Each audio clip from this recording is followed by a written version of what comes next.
नमस्कार दोस्तों, स्वागत है आप सभी का आपके YouTube channel maths with hashtag AK sir में। जैसा कि आप जानते हैं दोस्तों, परमुटेशन एंड कॉम्बिनेशन के हमने 4 वीडियो एपिसोड्स कर लिए हैं। आज आगे बढ़ते हैं 5th एपिसोड में। आज हम जो जानेंगे परमुटेशन एंड कॉम्बिनेशन में, वो सबसे मेन जो आपका परमुटेशन एंड कॉम्बिनेशन चैप्टर है उसी की तरफ आगे बढ़ेंगे। हर एक स्टूडेंट को, चाहे आपने मैथ्स के साथ ऑनर्स ले रखी हो, चाहे आपने 10 के बाद आर्ट्स या कॉमर्स कुछ भी ले रखा हो, हर स्टूडेंट को, हर प्रकार के स्टूडेंट को परमुटेशन एंड कॉम्बिनेशन से एक डर रहता है। डर किस चीज़ का रहता है? वो डर ये रहता है कि भाई जो भी क्वेश्चंस आते हैं एग्जाम में वो परमुटेशन एंड कॉम्बिनेशन एक साथ आता है। हम ये जान नहीं पाते हैं कि कहाँ पर कब परमुटेशन को यूज़ कर पाऊँगा और कहाँ पर कॉम्बिनेशन को। तो आज इस डर को ख़त्म कर देंगे। वैसे जो हम एडवांस मैथ पढ़ते हैं, अलजेब्रा, ट्रिग्नोमेट्री, ज्योमेट्री, मेंसुरेशन, ये सब 10th तक आ जाता है, 10th में ख़त्म हो जाता है 10th तक पढ़ने के बाद। और जो परमुटेशन एंड कॉम्बिनेशन है ये 10+1 से स्टार्ट होता है और हायर लेवल तक जाता रहता है। आज के दिन हर वनडे कॉम्पिटिटिव एग्जाम में इसका परमुटेशन एंड कॉम्बिनेशन का यूज़ बहुत अच्छे तरीके से एग्जाम्स में क्वेश्चंस बनते हैं दोस्तों। तो एग्जामिनर चाहता है कि आपको एक basic approach permutation and combination की बेसिक आइडिया, बेसिक कंसेप्ट आपको पता होना चाहिए। तो हमने 4 वीडियो एपिसोड्स में थोड़ा थोड़ा जाना कि हम किस प्रकार से चीज़ों को अरेंज कर सकते हैं। आज हम परमुटेशन एंड कॉम्बिनेशन के मेन पार्ट पे आए हैं। परमुटेशन क्या है, कॉम्बिनेशन क्या है, कहाँ पर परमुटेशन यूज़ कर पाऊँगा, कहाँ पर कॉम्बिनेशन यूज़ कर पाऊँगा। फिर हम एग्जाम्पल्स की तरफ बढ़ेंगे और बहुत अच्छे तरीके से, चाहे आपने मैथ्स आज तक पढ़ा है या चाहे मैथ्स आपने आज तक नहीं पढ़ा, इस वीडियो एपिसोड के बाद आप हर कोई आंख बंद करके बता सकते हैं कि परमुटेशन यहाँ पर यूज़ होगा, यहाँ पर कॉम्बिनेशन यूज़ होगा। तो अपने सरल भाषा में कहानी से समझते हैं। सपोज करिए मैंने क्या कहा दोस्तों, A, B और C। मैंने कहा A, B और C 3 फ्रेंड्स हैं, A, B और C 3 मित्र हैं। मैंने आपसे कहा कि जो क्लास है उस क्लास में 3 स्टूडेंट्स हैं, इन 3 स्टूडेंट्स को इस प्रकार से डेस्क पे बैठाइए, इस प्रकार से सीटिंग अरेंजमेंट करिए कि 2 स्टूडेंट्स एक साथ बैठ पाएँ। अब यहाँ पर कहानी थोड़ी आसान बन जाएगी। क्यों बन जाएगी भाई आसान इसलिए बन जाएगी दोस्तों कि स्टूडेंट 3 ही हैं। स्टूडेंट कितने हैं? 3 ही हैं। तो 3 स्टूडेंट में कहानी आसान बन जाएगी। आप सबसे पहले कहेंगे या तो मैं A और B को एक साथ बिठा सकता हूँ, एक साथ सीटिंग अरेंजमेंट कर सकता हूँ A, B का। फिर आप कहेंगे B को C के साथ भी कर सकता हूँ, है ना। A B के साथ बैठ जाएगा, B C के साथ हो जाएगा, 2 एक साथ बैठ पा रहे हैं। अब फिर आप ऐसा भी बोल सकते हैं C और A को एक साथ बैठा दें तो ये भी सीटिंग अरेंजमेंट 2 का बन पा रहा है ना। फिर आप कहेंगे चलो भाई A और B को तो हमने सीटिंग अरेंजमेंट कर दिया, अब B और A को भी तो सीटिंग अरेंजमेंट कर दें। जब A और B बैठेगा फिर B और A बैठेगा तो जो अरेंजमेंट है सीटिंग का वो अलग है, डिफरेंट है। यानी कि A और B का जो अरेंजमेंट है ये अलग है दोस्तों, 2 इस प्रकार बैठ पा रहे हैं, और B और A का जो अरेंजमेंट है ये अरेंजमेंट अलग है। फिर आप कहेंगे B C बैठ सकता है तो भाई C और A भी बैठ रहे हैं, C A तो A और C B, और यहाँ पर क्या था दोस्तों, C और B, और यहाँ पर A और C। इस प्रकार से आप बैठ पा रहे हैं। अब ध्यान से देखें तो आप कहेंगे वन वे इस प्रकार से है, A B के साथ बैठ जाए, दूसरा तरीका है B और A बैठ जाए, यानी कि टोटल 3 यहाँ पर, 3 यहाँ पर। आप कहेंगे टोटल 6 तरीके से आप सीटिंग अरेंजमेंट कर पाएंगे। आप कितने तरीके से कर पाएंगे दोस्तों? 6 तरीके से। भाई अब ध्यान से देखें तो हमने लास्ट एपिसोड में जब परमुटेशन को स्टार्ट किया तो मैंने कहा कि परमुटेशन कुछ नहीं, परमुटेशन बस एक अरेंजमेंट है। क्या है? एक अरेंजमेंट है दोस्तों। क्या है? एक अरेंजमेंट। तो हम कुछ ऐसा पढ़ते थे NPR, यानी कि अगर N टोटल मेरे पास तरीके हैं तो उनमें से R तरीकों को मैं कितने प्रकार से लिख सकता हूं।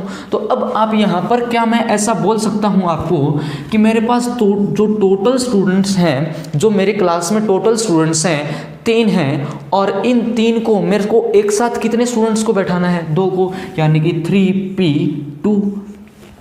अब यहाँ पर एग्जाम्पल हमारे पास बिल्कुल छोटा था, 3 ही स्टूडेंट थे, तो हम काउंट भी कर सकते हैं। अगर आप 3p2 को सोल्व करें तो आपने जान लिया था दोस्तों कि यहाँ पर 2 है, तो 3 गुना 2 यानी कि 6। आप तुरंत बता पाएंगे कि भाई अगर 3 स्टूडेंट्स हैं, 3 स्टूडेंट्स हैं, उन 3 में से अगर मैं 2 को एक साथ बैठाना चाहता हूँ, सीटिंग अरेंजमेंट करना चाहता हूँ, तो मैं कितने तरीके से कर पाऊँगा दोस्तों? 6 तरीके से। तो आप यहाँ पर इस पॉइंट से इस निष्कर्ष पर पहुँच पाएंगे। वो कंक्लूजन क्या है दोस्तों? वो कंक्लूजन कुछ ऐसी है, जब भी सीटिंग अरेंजमेंट कर पाऊँगा मैं, जब भी कोई भी अरेंजमेंट, सीटिंग भी अरेंजमेंट हो सकता है, वो अरेंजमेंट नंबर्स का भी हो सकता है, वो नंबर वर्ड्स का भी हो सकता है अरेंजमेंट, वो संख्याओं का भी हो सकता है। यानी कि अगर मैं इन अ नटसेल आई वांट टू से, मैं अगर बिल्कुल सरल शब्दों में कुछ समझाने की कोशिश करूं तो आप ये समझिए, जब भी कोई भी सिस्टम या कोई भी वस्तु या कोई भी अंक या कोई भी नंबर, किसी का भी अरेंजमेंट कर दीजिए। जब भी अरेंजमेंट करेंगे, जो भी अरेंजमेंट करेंगे, वो अरेंजमेंट से रिलेटेड हर एक सवाल किस चीज़ का बन जाएगा? परमुटेशन का। अब जैसे देखिए अंक की बात करूं तो मैंने लिखा कि 34, मैंने लिखा 34। अब 34 नंबर अलग है और मैं 43 लिखूंगा तो ये नंबर अलग है।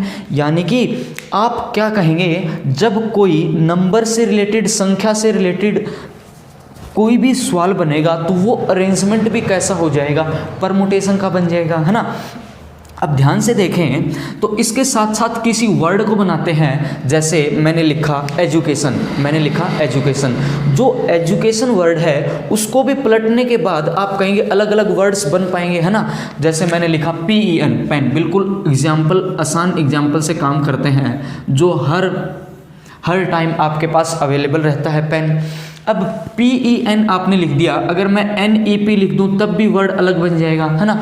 यानी कि आप क्या समझें, आप कुछ ऐसा समझें, जब भी मैं इस परमुटेशन को यूज़ कर रहा होता हूं तो मैं एक्चुअल में ऑर्डर का इंपॉर्टेंस देता हूं। मैं एक्चुअल में क्या देता हूं दोस्तों? ऑर्डर का इंपॉर्टेंस। जैसे P का ऑर्डर यहाँ पर ऐसा, E का ऑर्डर ऐसा, N का ऑर्डर ऐसा। जैसे ही इनके ऑर्डर को चेंज कर दूंगा तो ऑर्डर के चेंज करने से भी मेरे पास एक अलग वे बन जाता है। यानी कि जहाँ जहाँ आपका ऑर्डर का इम्पोर्टेंस आ जाए, जहाँ जहाँ आपका ऑर्डर का इम्पोर्टेंस आ जाए, वो हर एक सवाल परमुटेशन का बन जाएगा।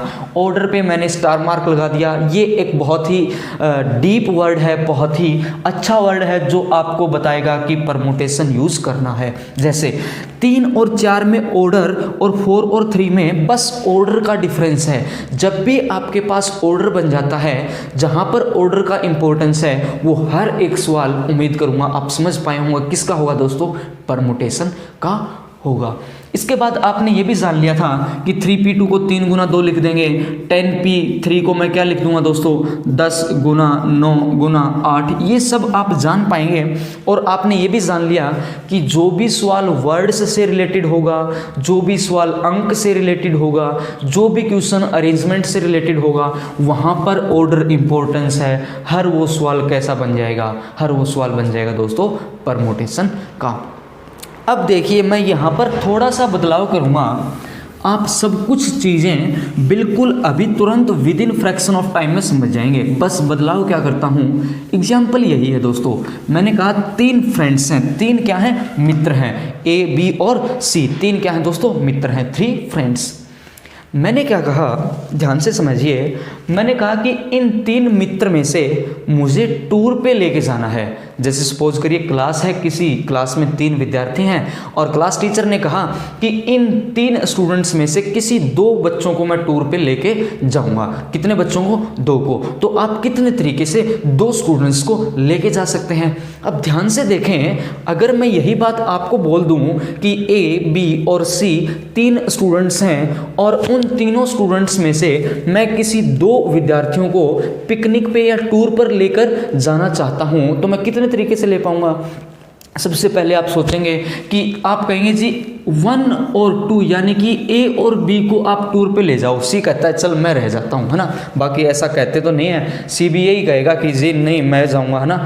अक्सर ऐसा होता है, चलो वो अलग बात है। आपने कुछ ऐसा कहा कि ए और बी इन दोनों को टूर पे लेके जाइएगा, तो आप कहेंगे ए बी को अगर मैं टूर पे लेके जाता हूँ तो एक तरीका ऐसा बन जाएगा। एक तरीका कैसा बन जाएगा दोस्तों, ए बी को ले जाता हूँ। फिर आप कहेंगे ना ना ए बी को रहने देते हैं सर, बी और सी को लेके जाएंगे। किसको लेके जाएंगे, बी और सी को। मैंने कहा भाई चल ठीक है, कंडीशन सेटिस्फाई हो रही है, चाहे ए बी जाए चाहे बी सी जाए, स्टूडेंट तो 2 ही जा रहे हैं। स्टूडेंट कितने जा पा रहे हैं, 2 स्टूडेंट जा पा रहे हैं, तो ये तरीका हो सकता है। बिल्कुल इस मेथड पे, इस वे पे भी हम खुश हैं, सेटिस्फाई कर पाएंगे। अब फिर आपने कहा ना ना सर बी सी की जगह सी और ए को लेके चलेंगे। किसको लेके चलेंगे, सी और ए को लेके चलेंगे। बिल्कुल लेके चला जा सकते हैं। 3 स्टूडेंट्स में से 2 स्टूडेंट को लेके जाना है, कैसे भी लेके जाएंगे। 2 स्टूडेंट्स को मैं किसी प्रकार से लेके जा सकता हूं, तो ये मेथड भी एक तरीका, एक वे ये भी बन जाएगा।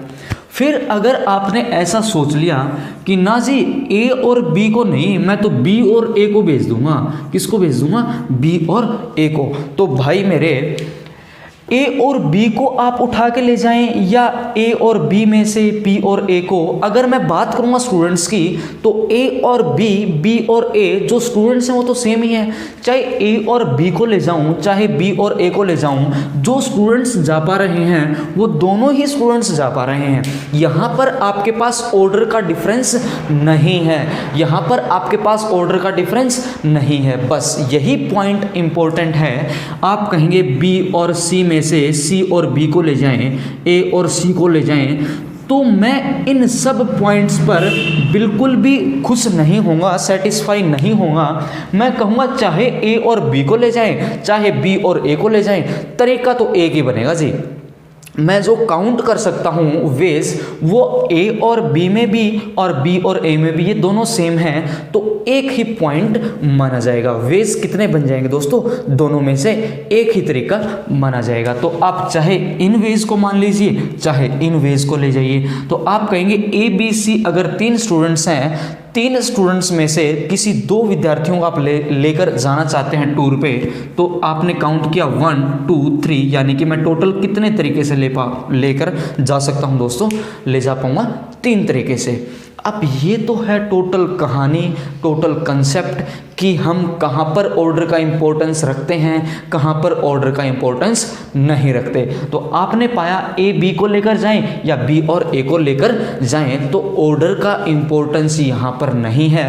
जहाँ जहाँ ऑर्डर का इंपॉर्टेंस मुझे नहीं लगेगा, जहाँ जहाँ मुझे ऑर्डर का इंपॉर्टेंस नहीं लगेगा दोस्तों, हर वो सवाल कैसा बन जाएगा, हर वो सवाल बन जाएगा कॉम्बिनेशन का।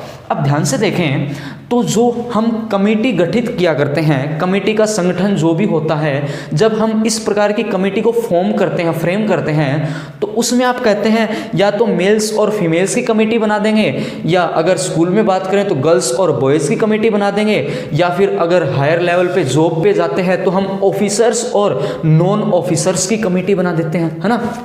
ध्यान से देखें तो मैंने कहा मेल और फीमेल्स की कमेटी बना देंगे, है ना। फिर आप कहेंगे ऑफिसर्स और नॉन ऑफिसर्स की कमेटी बना देंगे, है ना। फिर आप कहेंगे बॉयज़ और गर्ल्स की कमेटी बना दें।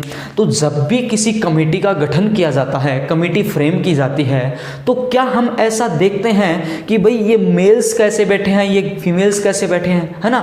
हम तो बस ये देखते हैं कि मेल्स और फीमेल्स को कितने तरीके से हम यहाँ पर अरेंज कर पाएंगे, है ना। यहाँ पर हम ऐसे नहीं देखते कि मेल्स फीमेल्स या ऑफिसर्स और नॉन ऑफिसर्स, बॉयज और गर्ल्स किस प्रकार से अरेंज किया, किस प्रकार से बैठाए गए। यानी कि जो भी सवाल आपका कमेटी से रिलेटेड बनता है वो हर एक क्वेश्चन किस परमुटेशन या कॉम्बिनेशन किस से रिलेट कर जाएगा दोस्तों, वो कर जाएगा कॉम्बिनेशन से। उम्मीद करूंगा इस कंप्लीट कहानी में 7 से 8 मिनट की जो कहानी अभी आपने सुनी, इस कहानी से आपने ऐसा पाया होगा, जो कंक्लूजन आपने निकाला, भाई कमेटी जो भी फ्रेम होगी, जो भी कमेटी फ्रेम होगी, हर वो सवाल कॉम्बिनेशन का बन जाता है। क्यों बन जाता है कॉम्बिनेशन का, भाई कॉम्बिनेशन का इसलिए बन जाता है क्योंकि ऑर्डर का इंपॉर्टेंस ही नहीं होता, है ना। चाहे ए बी को लेके जाएं चाहे बी ए को लेके जाएं, कोई फर्क ही नहीं पड़ता, है ना। तो जो आपने जाना वो जाना ऑर्डर का इंपॉर्टेंस कहाँ पे होता है, वर्ड्स के साथ होता है, नंबर्स के साथ होता है, संख्याओं के साथ होता है, अरेंजमेंट में होता है, तो वो सवाल परमुटेशन का बन जाएगा। अभी एक पॉइंट और जानते हैं दोस्तों, क्या जानते हैं, जैसे आपने कहा NPR वो परमुटेशन है, वैसे ही एक वर्ड यहाँ पर आ जाता है NCR।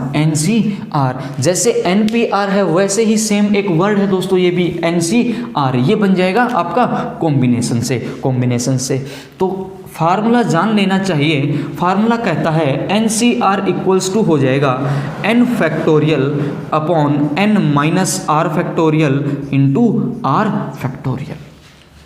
बस आप इसको समझ लीजिए कि ऐसा होता है। हम धीरे धीरे जानेंगे कि हमारे को इससे भी फ़र्क नहीं पड़ेगा कि भाई NCR आपको याद है या नहीं है, हम जान लेंगे विदाउट फार्मूला भी चीज़ों को करना। लेकिन फिर भी एक लिमिट होती है कि फार्मूले के बारे में पता होना चाहिए, कब क्या सवाल बन जाए। हो सकता है कभी क्वेश्चन यही पूछ ले NCR का फार्मूला ही बता दो, है ना, तो एग्जाम में तो कुछ भी आ सकता है, तो पता होना ज़रूरी है। n factorial upon n minus r factorial आपका परमुटेशन होता है। अगर मैं r फैक्टोरियल से ही डिवाइड कर दूं तो वो चीज़ क्या बन जाएगी, कॉम्बिनेशन बन जाएगी। तो आपने क्या कहा दोस्तों, ABC 3 स्टूडेंट थे, तो क्या 3 में से मुझे कॉम्बिनेशन करना है कितने स्टूडेंट्स का दोस्तों, 2 का। तो क्या आप 3C2 निकाल देंगे, है ना। 3C2 के लिए आप क्या करेंगे, 3 फैक्टोरियल एज इट इज़ लिख दीजिए, भाई लिख देंगे एज इट इज़, ये लिख दिया। 3 माइनस 2 1 फैक्टोरियल और r फैक्टोरियल आप कहेंगे 2 फैक्टोरियल। यानी कि अब इसको तो सॉल्व करना आप जानते हैं, कैसे कर देंगे भाई, 3 गुना 2 फैक्टोरियल कर सकता हूँ, है ना, और अपॉन क्या जाएगा दोस्तों 2 फैक्टोरियल एज इट इज़। ऐसे काट दो, ऐसे करके ऐसे काट दो। यानी कि आपने यहाँ से भी देखा कि मैं 3 तरीके से स्टूडेंट्स को पिकनिक पे लेके जा सकता हूँ, और यहाँ पर भी आपने देखा NCR, जहाँ पर ऑर्डर का इंपॉर्टेंस नहीं है वहाँ पर क्या लगा देंगे, कॉम्बिनेशन। तो तरीके कितने बन पा रहे हैं, वेस 3 बन पा रहे हैं। उम्मीद करूंगा कंप्लीट कंसेप्ट आपने समझा होगा। परमुटेशन क्या है, कहाँ पर परमुटेशन को यूज़ कर पाऊंगा, कॉम्बिनेशन क्या है, कहाँ पर कॉम्बिनेशन का यूज़ कर पाऊंगा। आप इन नटसेल बस हमारा जो मेन एम है, ऑर्डर का इम्पोर्टेंस अगर जहाँ पर है परमुटेशन यूज़ करूँगा, ऑर्डर का इम्पोर्टेंस जहाँ पे नहीं है वहाँ पर मैं क्या यूज़ करूँगा दोस्तों, कॉम्बिनेशन। तो आइए अब क्वेश्चंस की तरफ बढ़ेंगे हम धीरे धीरे। बहुत हर प्रकार के क्वेश्चंस को डिस्कस करेंगे हम। स्टार्टिंग में जो क्वेश्चन लेके आ रहे हैं बेसिक क्वेश्चन के साथ चलेंगे, और फिर हम धीरे धीरे बिल्कुल आराम से पढ़ेंगे, कम पढ़ेंगे, लेकिन हम पढ़ेंगे कैसे, अच्छे तरीके से पढ़ेंगे। चाहे हम कम पढ़ेंगे लेकिन वो क्लियरिटी के साथ पढ़ेंगे। अगर ऐसे पढ़ेंगे तो कॉन्सेप्ट क्लियर हो जाएंगे, वरना परमुटेशन एंड कॉम्बिनेशन को आप एक ही दिन में 2 घंटे की क्लास या 1 घंटे की क्लास ऐसे देख के खत्म करेंगे तो वो समझ में भी नहीं आएगा। धीरे धीरे करेंगे लेकिन क्लियर चीज हो जाएंगे, इतनी श्योरिटी है। तो फर्स्ट क्वेश्चन आपकी स्क्रीन पे है दोस्तों, लगाइए, कोशिश करिएगा जो हमने अभी तक सीखा विदाउट परमुटेशन कैसे सॉल्व करते थे काउंटिंग के साथ, फिर परमुटेशन, फैक्टोरियल, कॉम्बिनेशन, आगे बढ़ते हैं, इस सवाल को लगाइए।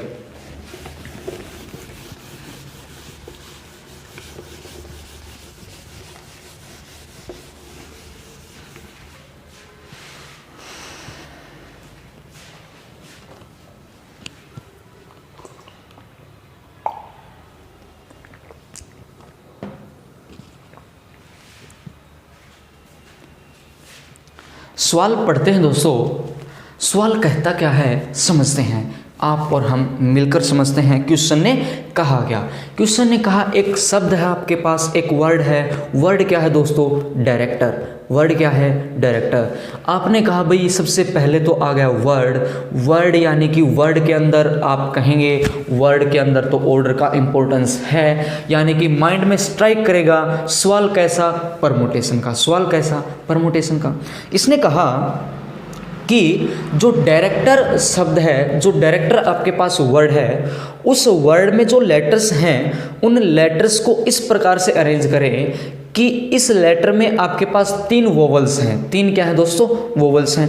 वो तीनों वोवल्स एक साथ कभी भी नहीं रहने चाहिए। तो कितने तरीके से अरेंज कर पाएंगे? भाई सवाल ने क्या कहा समझते हैं।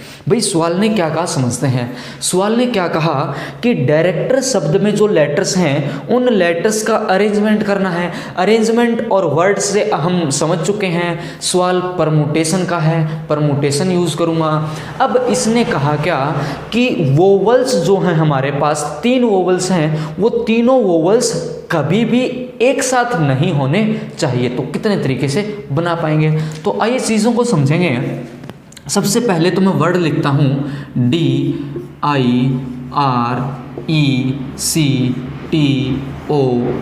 डायरेक्टर वर्ड कुछ इस प्रकार से लिखा जाता है DIRECTOR। अब ध्यान से देखें तो टोटल वर्ड्स की बात करते हैं दोस्तों। 1 2 3 4 5 6 7 8। यहाँ पर आपने कहा जो टोटल लेटर्स हैं इस वर्ड में, इस शब्द में, डायरेक्टर शब्द में, वो टोटल लेटर्स हैं दोस्तों 8। टोटल लेटर्स कितने हैं दोस्तों? 8। अब अगर टोटल लेटर्स 8 हैं तो आप सबसे पहले आपको जानना है वोवल्स कौन कौन से हैं। वोवल्स होते हैं भाई AEIOU, तो आप कहेंगे आई वोवल है, ई वोवल है और ओ भी आपके पास क्या है? वोवल है। 3 वोवल्स हैं। ये तीनों एक साथ ना रहें इतने केस बन पाएंगे, आपको निकालना है। तो सबसे पहले हम क्यों ना ऐसा कर दें कि टोटल वेज बता दें कि भाई total ways without any restriction कितने लिख पाऊंगा। डायरेक्टर शब्द को अगर मैं विदाउट एनी रेस्ट्रिक्शन लिखने की कोशिश करूं कि कोई भी हमारे पास रेस्ट्रिक्शन नहीं है, डायरेक्टर शब्द को कितने प्रकार से फ्रेम कर पाएंगे? तो उसमें से और फिर मैं घटा दूं कि वोवल्स हमेशा टुगेदर हो जाएं, वोवल्स हमेशा क्या हो जाएं?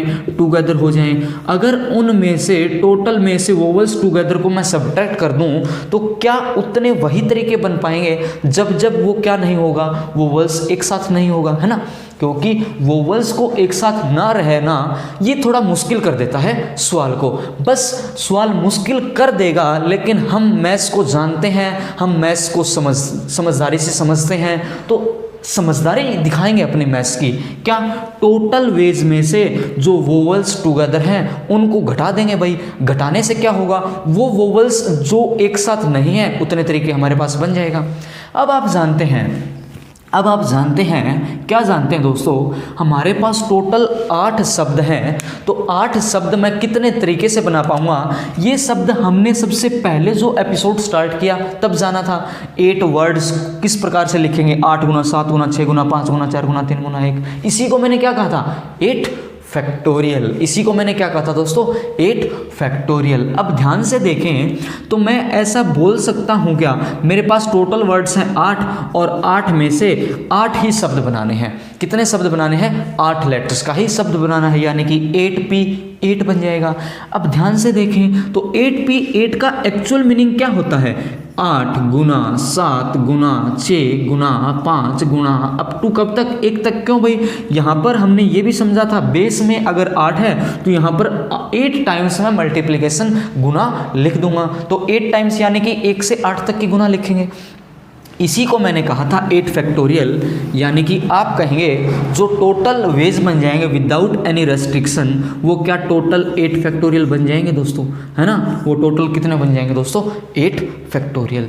अब आपको बस जो पॉइंट ध्यान में रखना है वो ये वर्ड याद रखना है दोस्तों, माइंड में सेट रखेंगे हम इसे, कि जो आर शब्द है, जो आपका आर शब्द है, आर लेटर है, ये आर लेटर 2 टाइम्स रिपीट हो रहा है। ये 2 टाइम्स क्या हो जाएगा? रिपीट कर जाएगा।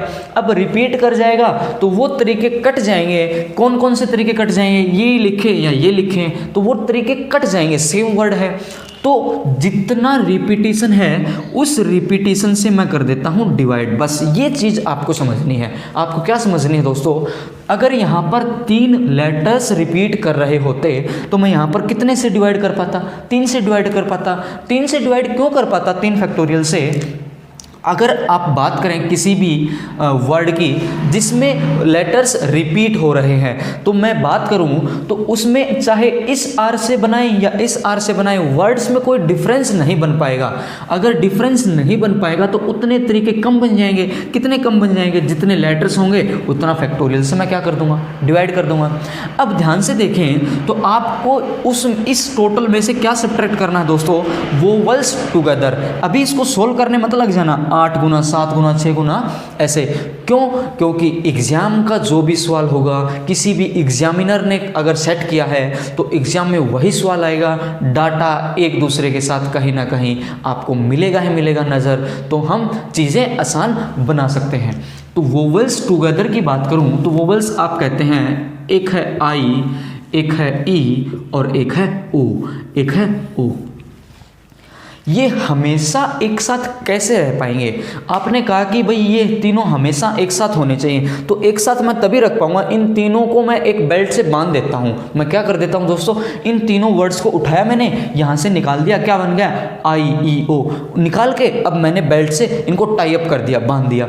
अब बांधने के बाद ये जब भी इनको उठाएंगे तो एक साथ उठेंगे, जब भी जहां पर भी जाएंगे एक साथ जाएंगे। जैसे बचपन में ऐसा बोल दिया करते थे स्कूल में कि तुम दोनों एक साथ मत नजर आना मेरे को, है ना। टीचर्स बोलते थे कि तुम दोनों कभी भी एक साथ नहीं आने चाहिए, तुम दोनों नजर आने चाहिए। एक को बोल देते हैं ये पढ़ने में ठीक है, एक थोड़ा कम ठीक है, तो उन दोनों को बोलते थे तुम दोनों एक साथ रहा करो। तो वही सेम बात है, ये तीनों एक साथ कैसे रह पाएंगे? इनको बेल्ट से बांध देंगे तो जैसे ही उठाएंगे तो तीनों उठेंगे। अगर आप स्लाइड करेंगे तो तीनों स्लाइड करेंगे, यानी कि इनको मैंने क्या कर दिया दोस्तों, टाई अप कर दिया। अब मेरे पास जो लेटर्स बच गए वो बच गया दोस्तों डी, फिर क्या बच गया दोस्तों, आर, फिर बच गया मेरे पास सी टी और आर। अब जब मैं वर्ड्स की बात करता हूँ लेटर्स में, वर्ड्स में लेटर्स की, तो ये कंप्लीट आप उठाएंगे तो एक उठेगा, तो ये आपको एक लेटर बिहेव करेगा। ये क्या बिहेव करेगा दोस्तों, एक लेटर।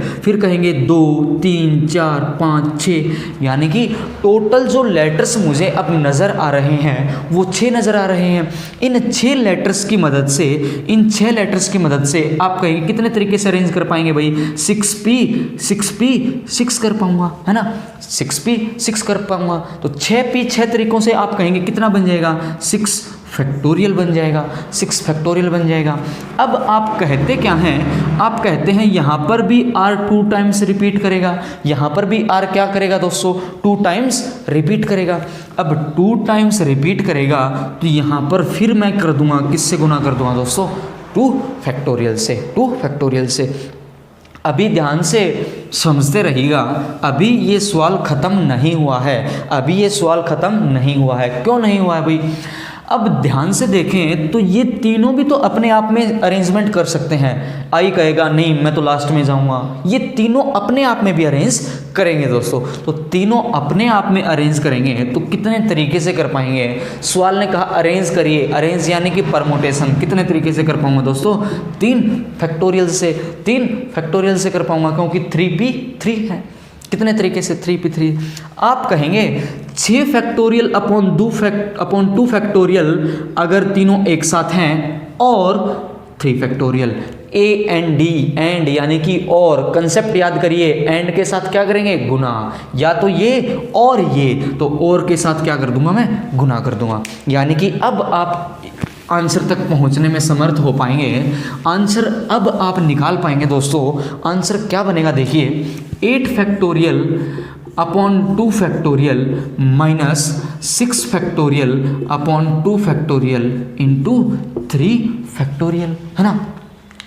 अब ध्यान से देखें, यहाँ पर 6 फैक्टोरियल है, तो क्या इस 8 फैक्टोरियल को आप ऐसा लिख पाएंगे, 8 फैक्टोरियल को 8 गुना 7 गुना 6 फैक्टोरियल, है ना। ये तो हमने फैक्टोरियल में समझ रखा है कि भाई 8 फैक्टोरियल को मैं क्या लिख दूंगा दोस्तों, 8 इंटू 7 इंटू 6 फैक्टोरियल। हम हमेशा बड़ी संख्या से छोटी संख्या की तरफ जाते हैं। चलिए भाई चलेंगे, 6 factorial upon 2 factorial, 6 factorial upon 2 factorial. अब चीज़ें बिल्कुल आसान बनेंगी आपके लिए, क्योंकि आप तुरंत करते यही हैं। 6 फैक्टोरियल अपॉन 2 फैक्टोरियल को क्या करते हैं, कॉमन निकालते हैं। यहाँ पर क्या बन जाएगा, 8 गुना 7, 8 गुना 7 बन जाएगा। अब यहाँ पर माइनस कर देंगे, 3 गुना 2, 3 गुना 2, बस सवाल में क्या बन गया, 7 गुना 8 56, यहाँ पर लिख दें 56 माइनस 6 यानी कि 50, यानी कि 6 फैक्टोरियल अपॉन 2 फैक्टोरियल इंटू 50। अब जब हम परमुटेशन एंड कॉम्बिनेशन पढ़ते हैं तो हमारे पास 6 फैक्टोरियल का जो रिजल्ट होता है वो 720 होता है दोस्तों। वो कितना होता है, 720। और 1 फैक्टोरियल का मान 1 factorial equals to 1, 2 factorial equals to 2, 3 factorial equals to 6, 4 factorial equals to 24, 5 factorial equals to 120 और 6 फैक्टोरियल इक्वल्स टू 720। ये 6 फैक्टोरियल तक तो हमें याद होना चाहिए, क्योंकि ये चीज़ों को आपको टाइम कंज्यूम करने से बचाएगा। 2 फैक्टोरियल क्या, 2 गुना 1 2, 3 फैक्टोरियल क्या, 3 गुना 2 गुना 1 6, 4 फैक्टोरियल क्या, 4 3 2, 4 गुना 3 12, 12 गुना 2 24, फिर 5 फैक्टोरियल, फिर 6 फैक्टोरियल। ये आपको टाइम टू टाइम जब आप प्रैक्टिस करेंगे तो याद हो जाएगा। 720 बटा 2 गुना 5 अपॉन इंटू 50, इसको 2 से डिवाइड करेंगे 360 बन जाएगा, है ना। 360 गुना 50 कर देंगे, कितना आ जाएगा दोस्तों, 18,000 आ जाएगा। कितना आ जाएगा, 18,000 आ जाएगा। यानी कि आपने आंसर निकाल दिया। आंसर क्या निकाल दिया दोस्तों, 18,000। जब वोवल्स कभी भी एक साथ ना होंगे तो मैं डायरेक्टर शब्द को कितने तरीके से अरेंज कर पाऊंगा, वो तरीकों से कितनों से कर पाऊंगा दोस्तों, 18,000 तरीकों से। अभी आपने समझा कि देखिए परमुटेशन एंड कॉम्बिनेशन की जो एप्लीकेशन है वो एप्लीकेशन कितनी स्ट्रॉन्ग है।